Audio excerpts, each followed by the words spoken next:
Iniciamos una nueva charla en lo que es el Tratado del Paisaje Español sobre la historia del ferrocarril. Esta vez vamos a hablar del ferrocarril en Santander o de los ferrocarriles de Cantabria, que vamos a dividir en dos lecciones. Como he explicado antes, esto forma parte de un Tratado del Paisaje, por eso no se trata de una historia exhaustiva del ferrocarril, sino un poco contar las líneas maestras de cómo nació el ferrocarril en España, en la península, y a la vez explicar un poquito sin vinculación con las grandes estrategias del país, con el paisaje. Es decir, son unas charlas de divulgación para que veas con interés la apasionante historia del ferrocarril español.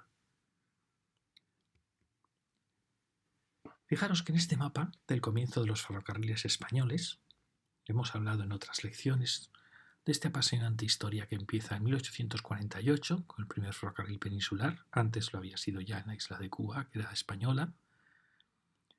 Después aparece el ferrocarril Aranjuez en el 51, pero como veis eran ferrocarriles pequeños, aún con pocas pretensiones. Quizá el primer gran ferrocarril que une con una gran pretensión, une Madrid con una gran capital como Alicante, va a ser el primero que podíamos considerar gran ferrocarril, que es el de 1858. En todos los sitios veremos cómo los empresarios catalanes empiezan ya a crear ferrocarriles que van intentando ampliarse. Aquí ya apuntan hacia Lérida. También los andaluces fueron muy tempranos, en el año 59 ya realizan el Córdoba-Sevilla, un año después del de Alicante, lo mismo los valencianos. También los vascos, desde Bilbao, querían haber hecho ellos el Bilbao en Madrid, Madrid-Irún. Al ver que no iba a pasar por Bilbao, ellos, con unos empresarios riojanos, inician el Bilbao-Tudela para intentar enlazar con Zaragoza, donde a su vez habían empezado también el Zaragoza-Madrid, el Lérida-Zaragoza. También en Langreo habían sido en Asturias muy tempranos, fijaros en el año 52, los primeros ferrocarriles españoles que une Langreo con Gijón. Pero, ¿qué sucedía en Santander? En Santander, en una fecha tempranísima, en 1852, es decir, 4 años después de acabarse el Mataró, la Diputación de Santander ya inicia el ferrocarril de Santander. Es una obra asombrosa, apasionante. Fijaros que ya en 1845 Santander plantea su primer ferrocarril. Tenían el sentido de llegar hacia Madrid, pero primero su intención era llegar a Lar del Rey, donde llegaba el canal de Castilla. Y de esa manera, como aquí podían llegar todos los productos, el cereal, el ganado de Castilla, podía desde aquí, por ferrocarril, llegar al puerto de Santander. Eso suponía convertir Santander en el gran puerto de Castilla. Fijaros qué tempranos son, que en 1852 se inicia ya la obra. Fue, por tanto, de los primeros de la península, 4 años después del Barcelona-Mataró y del de Aranjuez, que se acabó en el año 51. Se podía haber acabado en 1857 realmente, pero el tramo Bárcena-Reinosa demoró muchísimo el acabar la línea. ¿Por qué? Porque veis que el ferrocarril sale por el sur de Santander, se dirige hacia Torrelavega, pasa a los desfiladeros de Caldas, lo veremos luego.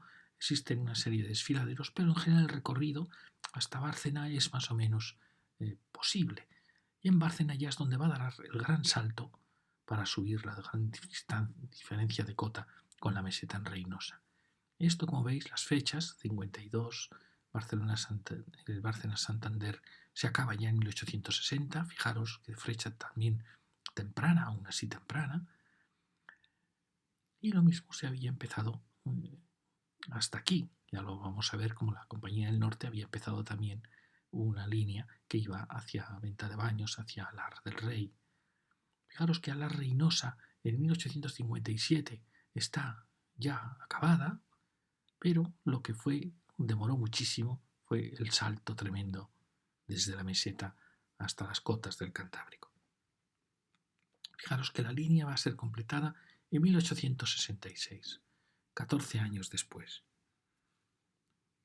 Si no hubiera sido tan costoso el salto de la zona de Bárcena, la línea habría sido probablemente la primera línea nacional, anterior a la de Alicante, y probablemente una de las primeras de Europa en saltar una gran cordillera, en salvarla y cruzarla. Fijaros, por tanto, que en 1866 se va a culminar la línea Santander, Alar del Rey, al final Alar, Venta de Baños, Palencia. Fijaros que para esa fecha ya se ha acabado la línea Madrid-Irún, que se acaba en el 64, el Pamplona-Alsasua del 65, pero ya en el 61 Pamplona había estado unido a Zaragoza, Zaragoza a Barcelona, en el 63 se acaba el Madrid-Zaragoza, en el 63 se acaba el Bilbao-Tudela, y fijaros que estamos en esta misma órbita de años, pero nos hemos demorado en esa área de Bárcena. Fijaros que ya en el 66 también se realiza la unión con la línea de Córdoba-Sevilla, en el 65 se ha llegado a Málaga. Veis que son esas fechas, en el 67 Valencia-Tarragona, es decir, nos estamos moviendo aún dentro de ese ámbito, de esas fechas tan primeras, es decir, que fue realmente un gran triunfo.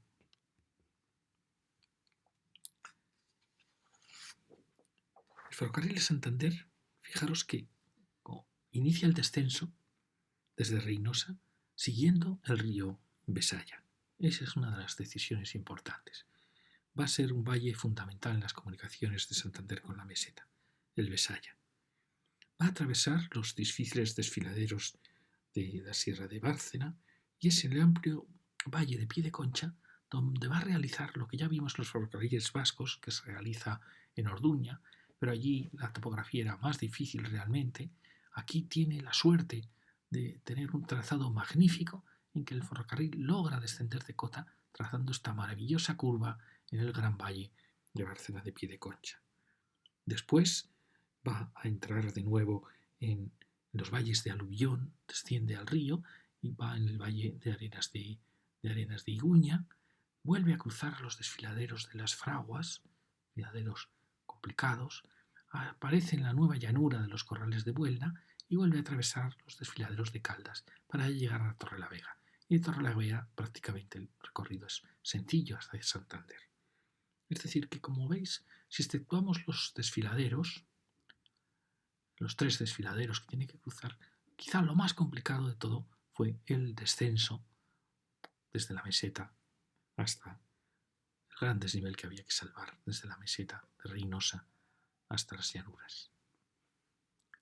Como hemos visto, también en Vizcaya, lo que llamo aquí el gran óvalo de Bárcena, en el Palencia-Santander.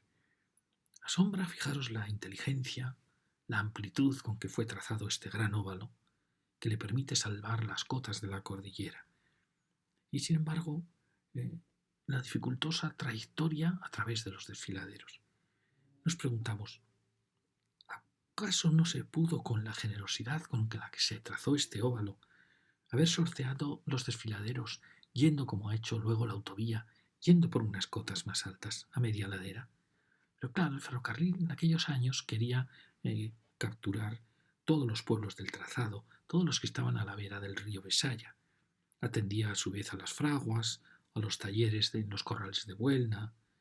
Entonces parecía inevitable seguir el río y cruzar, por tanto, los desfiladeros. Pero al ver la autovía se descubre que el trazado realmente, a cotas más altas, no es complicado. Por eso creo que el AVE, en cierta manera, puede llegar a ser más sencillo que el AVE a Bilbao, que se ha demostrado prácticamente imposible, o que el AVE a San Sebastián, o el tremendo descenso con los túneles de Asturias hacia Oviedo. Y ahora tenemos que decir, la ignorancia realmente de los políticos asombra, ¿no?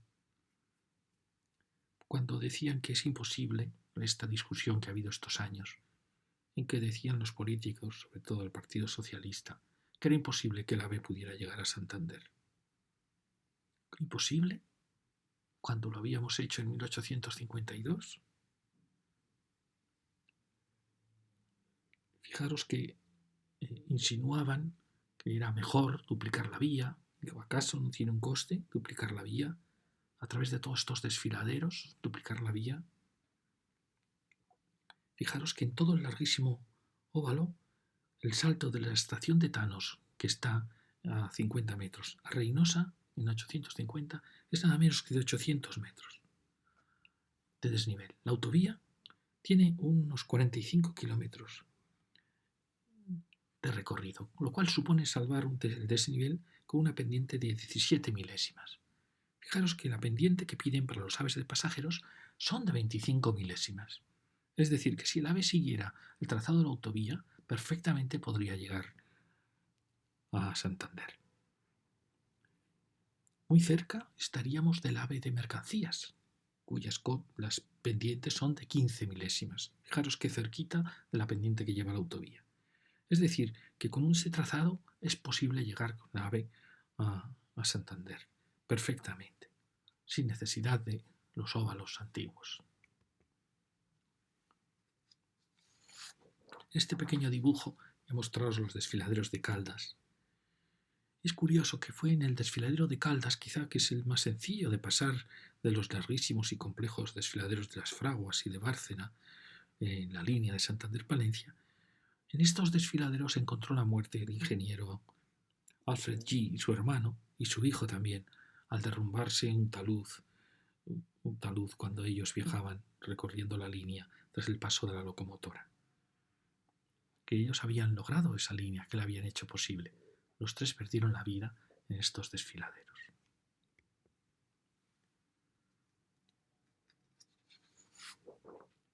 La geografía, en cierta manera, en el Besaya, en general en toda Cantabria, la geografía cántabra no es atormentada. Fijaros que la antigua carretera y el ferrocarril dan una visión un tanto engañosa. ¿Por qué? Porque siguen el río, porque atraviesan todas las cadenas que van en sentido este-oeste. Y además atraviesan larguísimos desfiladeros con enorme pendiente. Pero cuando uno va por lo alto de la divisoria, entre el Besaya y los ríos del este y del oeste, aparecen valles muy amplios como el valle de Bárcena, o el de Arenas de Iguña, o incluso el de los corrales de Buelna. Así que es engañoso el primer efecto. Si no se sigue el río, si se va a media ladera o se va por las cumbres, el camino es amplio, es abierto, mucho más abierto que en Asturias, en el puerto de Pajares, mucho más abierto que en el País Vasco, en el descenso por el Oria hacia San Sebastián o por el Nervión hacia Bilbao. En cierta manera, Cantabria es mucho más suave que sus tierras fronterizas de Vascongadas y de Asturias. Es un paisaje que aparentemente es muy accidentado, pero sin embargo su escala, la amplitud de sus valles, mucho más generosos, produce un paisaje de más suavidad, de más amplitud, de más facilidad realmente en las comunicaciones. Aquí he hecho una sección. Fijaros que el primer ferrocarril, como digo, demostró que era posible llegar de Santander hasta Reynosa, es decir, subir a la meseta, atravesando los desfiladeros de Caldas, de los corrales de Fraguas y de Bárcena. Y que lo que parece tan difícil, que es el enorme desnivel de casi 800 metros, es salvarlo con un amplísimo óvalo en el valle de Bárcena. Ese óvalo que desciende aquí, de Piedeconcha, donde pasa de los 560 en los que está entrando a los 260. Es decir, 300 metros de desnivel son salvados con el amplio óvalo de este territorio. Es realmente un logro asombroso, por su elegancia, por su, de esta manera, suavidad en que está trazado, en un respeto máximo realmente al paisaje. Es este el óvalo tan bellísimo de Bárcena de Piedeconcha. Y lo dibujo porque sigo asombrado ante el respecto a otros recorridos de la península, como he dicho, al de Orduña, al descenso al Nervión, o incluso el descenso hacia el Oria desde Alsasua, o el descenso de Pajares, que es terrible. Y creo que no fue el óvalo el que produjo tantos costes a la línea, el que produjo tantos problemas, sino más bien el paso de los desfiladeros,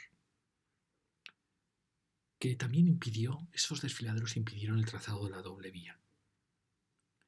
Es extraño que con una intuición tan generosa en el óvalo, tan amplia, con esa visión de futuro, no pudiera evitar los desfiladeros.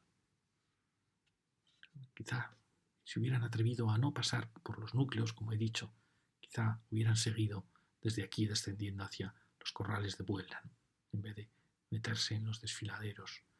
Bueno, es muy interesante el trazado por qué se hizo así en aquellos años. Aquí vuelvo a dibujaros lo importante que fue el gran salto. Lograr conectar Santander con Castilla, con la meseta, suponía dar salida a toda la meseta, a todo su trigo, a todo su ganado. Suponía transformar el puerto de Santander en el gran puerto de Castilla. Y no solo eso, suponía convertirlo en el puerto realmente de la capital, en el puerto de Madrid. Para Santander esa comunicación con Castilla, con la capital, siempre será vital. Para su ciudad, para su turismo, para su puerto. Por eso, cuando estos años pasados, desde el Gobierno de la Nación, desde el propio Partido Socialista de Santander, decían, considerábamos una gran traición cuando decían que era imposible realizar el AVE para Santander. Decían que era imposible realizarlo para pasajeros y mercancías, que era imposible saltar Reinosa. Cuando el AVE es muy fácil de llegar a Reinosa y Palencia, Venta de Baños, y cuando el AVE va a llegar a Bilbao, va a llegar a San Sebastián, va a llegar a Barcelona, a La Coruña, a Vigo, a Oviedo, va a llegar a Valencia, a Tarragona, a Alicante, a Málaga. Todos ellos, muchos de ellos tienen ya el AVE, que conecta a la vez sus puertos con la capital y entre sus ciudades. Incluso Cádiz, Huelva, Almería, Gijón. Solo Santander se iba a quedar aislada. Es realmente asombroso.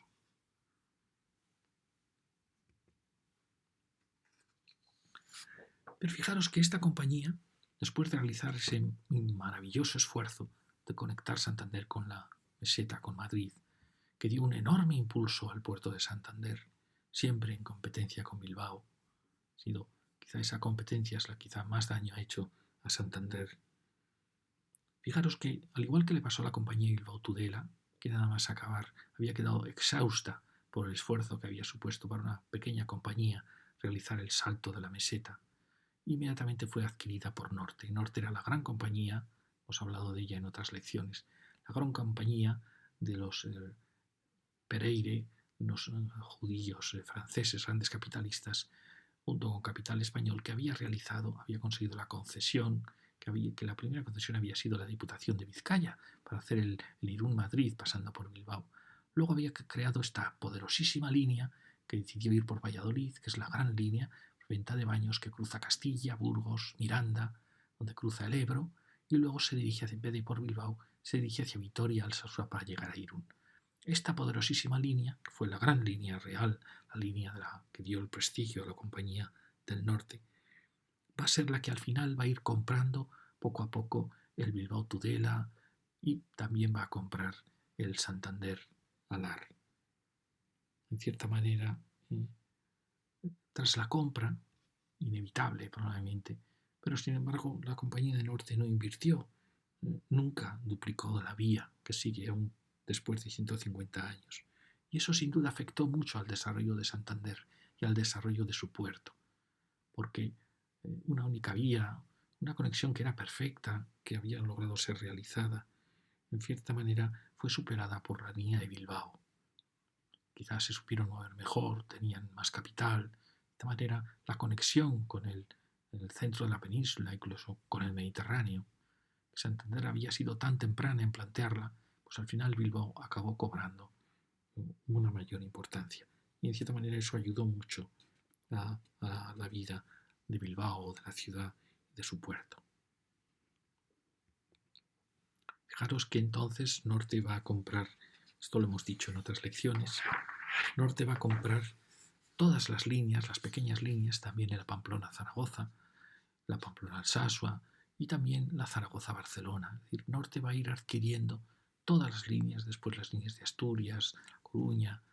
A partir de aquí, de esta gran línea Irún, va a comprar todas las pequeñas compañías, en clara competencia con MZA, que era Madrid-Zaragoza-Alicante, que había hecho la gesta de construir la primera línea Madrid-Alicante, que había logrado comprar la entrada por Cataluña a Francia y que no había podido comprar, a pesar de su intención, el Barcelona-Zaragoza y Zaragoza-Pamplona, cuando ella había estado en sus inicios. Al final hay una lucha entre las dos compañías por lograr una de las entradas a la península y MZA va a dominar los ferrocarriles andaluces, va a dominar, como veis, todo el Levante. Y Norte va a lograr controlar todo el norte y este gran éxito que tuvo de adquirir la línea Barcelona-Zaragoza-Pamplona, metiéndose un poco en los dominios que tenían que haber sido de MZA. Es decir, que la línea Santander va a formar parte de la línea de norte. Y fijaros que ahora os vamos a hablar de otra línea. En la segunda lección hablaremos de las líneas de vía estrecha, de Santander-Bilbao, Santander-Oviedo, y de las pequeñas líneas que atravesaban un poquito la provincia. Ahora vamos a hablar de otra línea estratégica importantísima, que es la línea Santander-Bilbao. La línea Santander-Bilbao le da su impulso por Primo de Rivera. Primo de Rivera realiza un plan por el cual trata de conectar las capitales medias que habían quedado sin conexión y trata de crear también líneas que en cierta manera atiendan a la España interior. Como veis, las líneas de la antigua burguesía, las líneas liberales, habrían sido unas líneas radiales. De esas líneas radiales habían salido los brazos que atendían a las distintas capitales. Pero el esquema había sido siempre radial, es decir, todo pasaba por Madrid. Se había hecho también desde Bilbao esa línea que llegaba a Zaragoza, pero no tenía continuidad desde Zaragoza. Casi ni hacia Valencia ni tenía continuidad por el Ebro. Es decir, todo partía siempre del paso por Madrid. Entonces Primo de Rivera plantea que se atiendan a ese corazón de España que no tiene conexiones.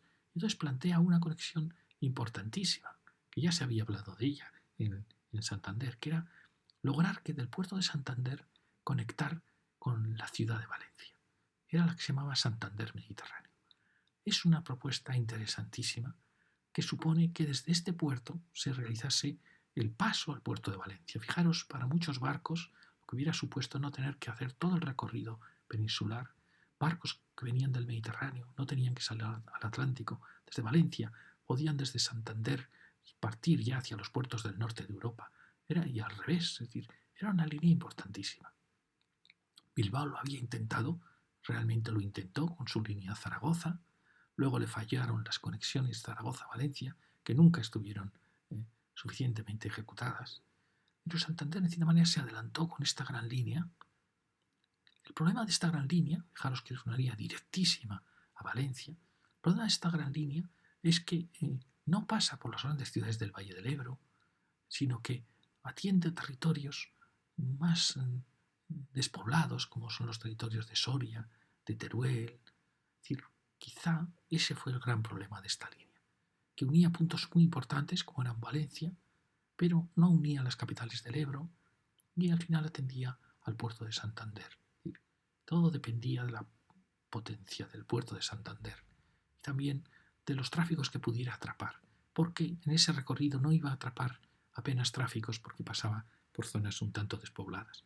Se ha dicho que su gran error fue que estaba muy cercana a otra línea, que era la línea del Ebro, que era la línea que había capturado Bilbao con aquel ferrocarril a Tudela.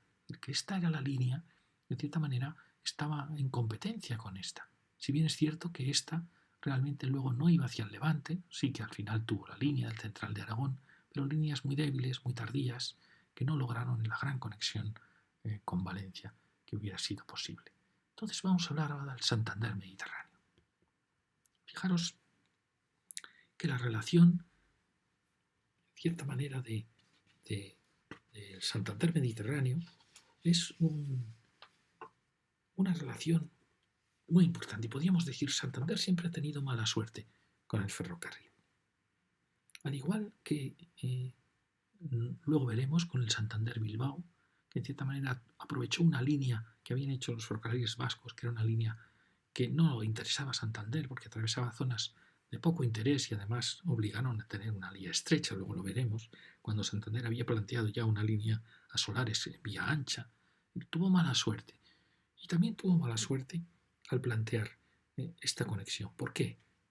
Porque quiso aprovechar una línea, luego la veremos, una línea que de Astillero iba al balneario de Ontaneda, siguiendo el río Pas. Una línea bien planteada, pero que con una visión local. Entonces, ¿qué sucedía? Que al intentar aprovechar esta línea, se metía por todo el Valle del Pas, complicadísimo, complejísimo, para luego tratar de cruzar la cordillera. Ya vimos lo que había costado 14 años al ferrocarril de Alar-Santander lograr cruzar la cordillera a través de sus desfiladeros. Pues este ferrocarril muy inteligente, pero que seguía un recorrido totalmente tortuoso, siguiendo el río Pas.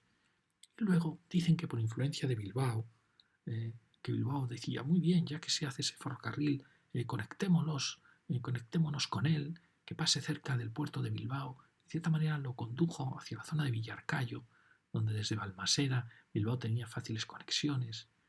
Lo conectó desde Villarcayo para luego ir a Burgos. Es decir, hubo una confusión. Al final dicen que fueron las presiones de Bilbao las que intentaron paralizar la línea, la que la desviaron. Como veis, el recorrido empieza a ser muy complejo.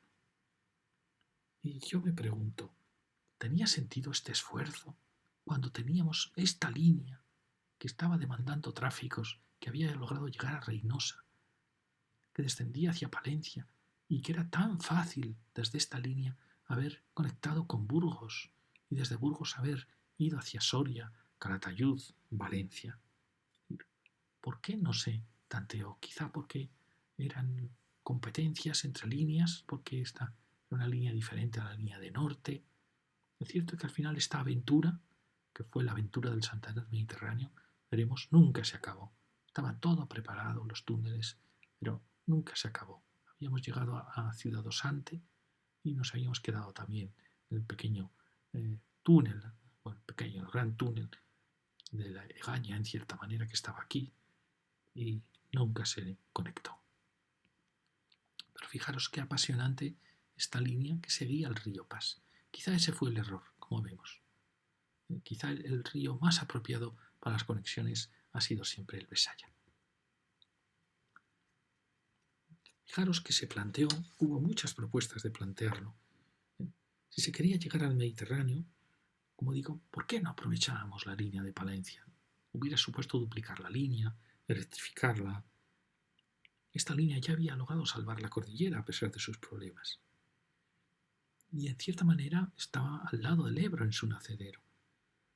Con un sencillo enlace, en vez de meternos, como digo, por este imposible valle, por ese túnel. Pero fijaros el desvío que supone meternos hacia la zona de las merindades de Villarcayo, teniendo además que cruzar el Ebro en una zona terrible de desfiladeros donde el Ebro va totalmente encajada en las sierras calizas, cuando aquí en cierta manera ya las habíamos salvado, ya las habíamos atravesado, ¿no? Y de aquí también hubiéramos llegado a Burgos con un recorrido mucho más sencillo, con solo el pequeño esfuerzo de haber hecho este tramo, por así decir, de Aguilar Burgos.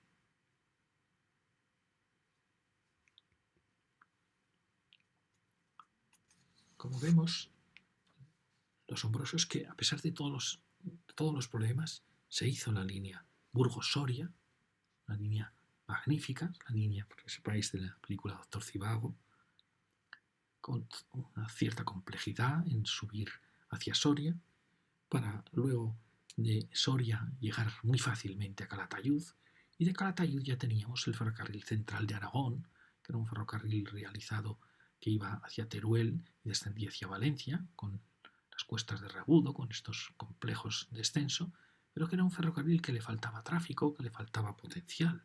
Luego Zaragoza había restaurado y rehecho una línea que iba por Cariñena y que atajaba mucho desde Zaragoza.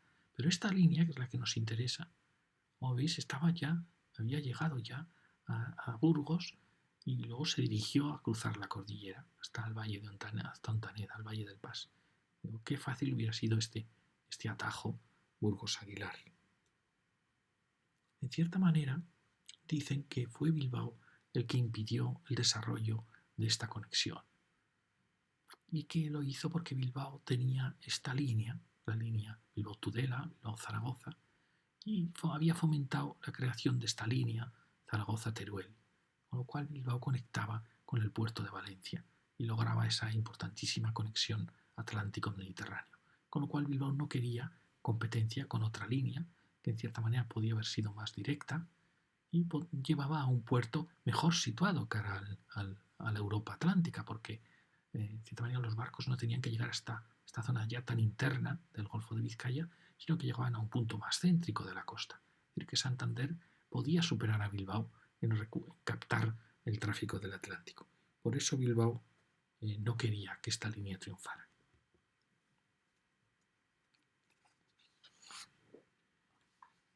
Fijaros que Miranda de Ebro pasa a ser el gran nudo en que las líneas del norte, todas las líneas del norte, miran hacia el Ebro y miran hacia el Mediterráneo, con lo cual pasó a ser el gran nudo de conexión.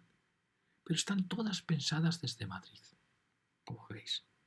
Fijaros que Galicia queda totalmente desconectada, estamos hablando ya de las nuevas líneas de AVE, Galicia queda totalmente desconectada porque enlaza en Medina del Campo, totalmente desconectada de las conexiones hacia el Mediterráneo, si no es pasando por Madrid, y totalmente desconectada de las conexiones que se dirigen hacia el norte. Fijaros que, en cierta manera, si todo este territorio norte, tanto León como Oviedo, Galicia, hubiera tenido una línea propia poderosa desde Burgos o el norte de Burgos que hubiera conectado con Miranda, de cierta manera, sería más rápido llegar a Valencia por el norte que venir por Madrid. Pero al no existir esa línea, está claro, una vez que has llegado a Miranda, a Medina del Campo, la relación con Valencia es a través de Madrid. Lo mismo pasa a León, una vez que ha llegado a Venta de Baños, prácticamente ya es camino. Este es mucho más corto que intentar venir por el Ebro. Es decir, que el hecho de que sean siempre radios que parten de Madrid hace mucho daño a las conexiones del norte. También, por supuesto, a la conexión. La conexión de Santander está pensada siempre desde Madrid. Cuando ya le conduce demasiado hacia el oeste, demasiado ya hacia el sur, y le aleja de las conexiones con el Mediterráneo, le aleja de Miranda de Ebro.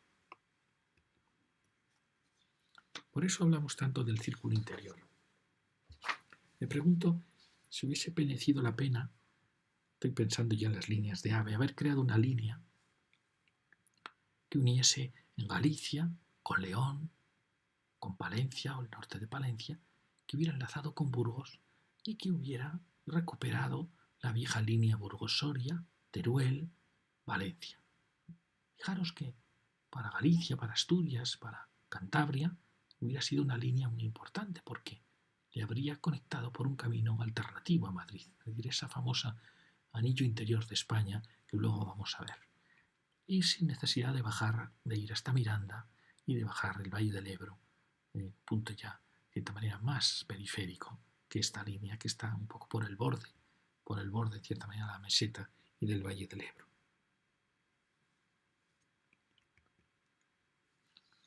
Es la que llamábamos la línea oriental.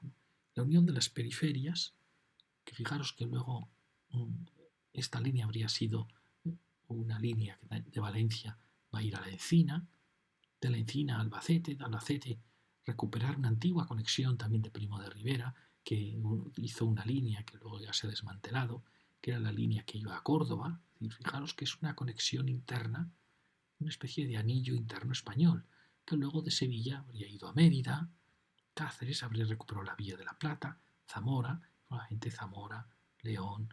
Es una especie de anillo que es indiferente a las zonas, los radios que salen de Madrid y que logra en cierta manera conectar todo el interior de la meseta en su borde, ya mirando ya hacia las costas, ¿no? Es decir, un anillo interior. En ese caso, también Santander se habría conectado en cualquier punto a ese anillo, quizá más hacia la zona de Burgos, buscando un punto equidistante, ¿no? Hubiera valido también la conexión de Palencia, por supuesto. ¿Veis? Este es el anillo, ese anillo interior.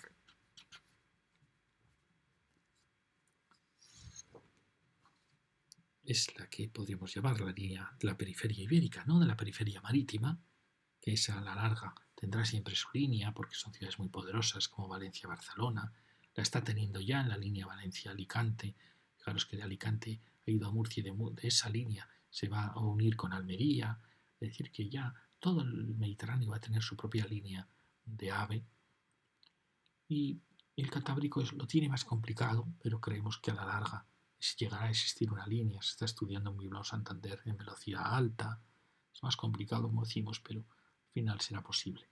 Pero esta España interior, pues es muy difícil que al final tenga una gran línea si no logra ella misma unir los tramos que le faltarían para unir ese interior, el Zaragoza-Valencia o el Sevilla-Mérida.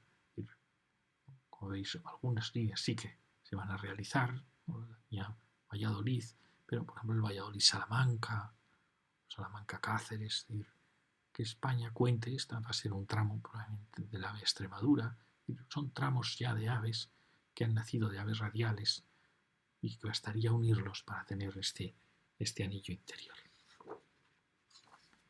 Y acabo, en cierta manera, esta charla de la primera charla de los ferrocarriles de Santander con lo que yo llamaba traición a Santander. Cuando hizo este dibujo, el gobierno, el Partido Socialista de Cantabria, se había opuesto a que Santander tuviera un AVE.